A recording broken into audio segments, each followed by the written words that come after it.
nabili akong langka o jackfruits. Ito siya is, ang price nito ay $38. Pero yung gabi na ako sa palengke, mga 7 o'clock na, is $10 na lang.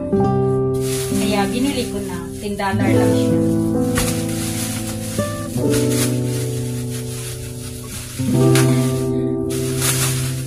Ayan na siya. Wala, parang ang tamis. $10 na lang siya. Gabi na kasi. At saka, yung buto, ganda, hulog-hulog ah. At saka yung buto nito is ilaga ko. Kainin ko.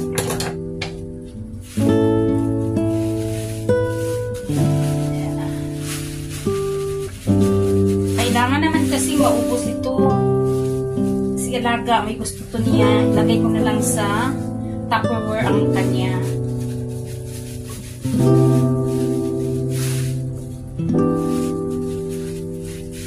Pero ayaw ni alaga yung wag ganon-ganon siya. Gusto niya nakaganito na.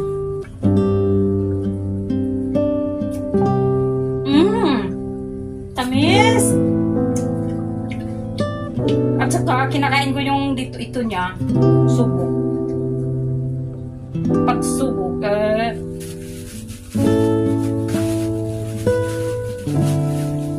Kain tayo!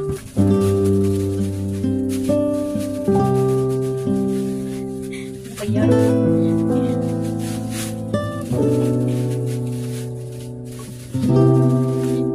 Okay. So, ito na siya. Ayan.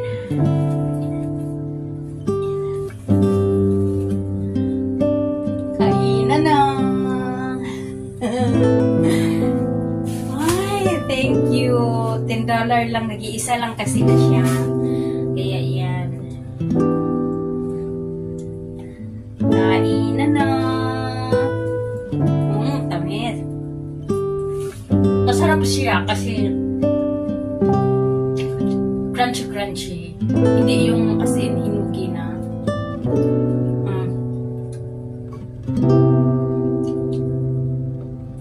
So yung iba ilagay ko sa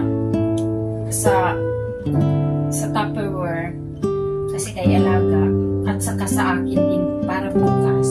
Kasi sobrang dami nito, busog na ako sa noodles. Kaya ang kainin ko nito is 4 lang.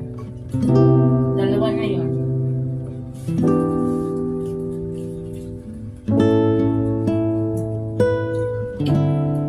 Pawis ba? Pawis. Ang init dito. Iba ang init dito kasi talaga parang galing sa mga aircon. Hindi katulad sa Pilipinas na parang kaya-kaya pa yung init.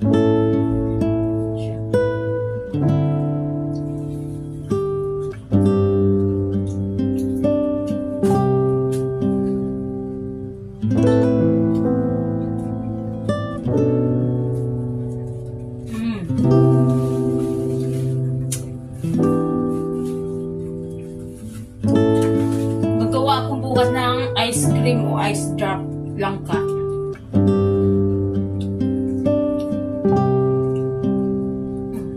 Lutuin ko yung buto. Sitas niya. Tubig-tubig.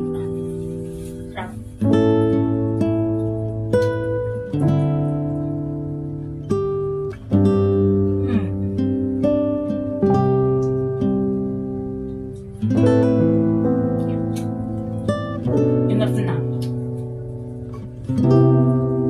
At saka, ano ko na lang. Ano ko na lang dito.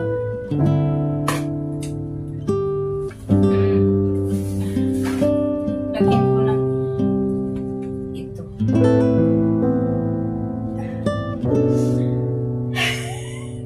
Ang pawis pasok na sa mata ko.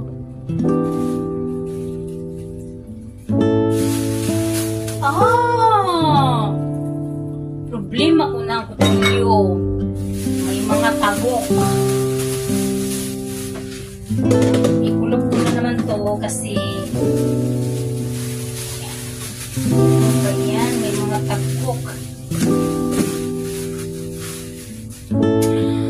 Anuhin ko, kunin ko dito. Oh!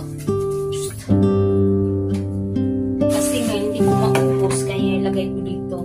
Kasi pag dito pa rin kasi siya, pag kinaumagahan, mag-iba na yung ano siya, lasa. At saka, hindi ito pwede sa looban ng refrigerator ipasok yung buong langka kasi mabango ang refrigerator ng langka. Grabe, $10 lang siya kasi nga gabi na. Char. Ako din nagsagot.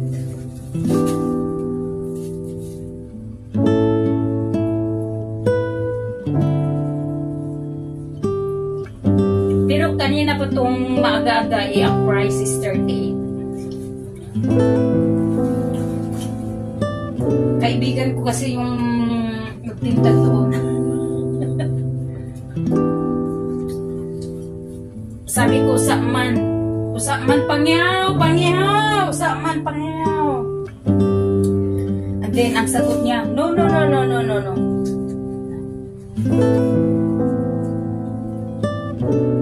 Tapos, binigay niya 20 ko, no. Ako na naman nagsabi, no.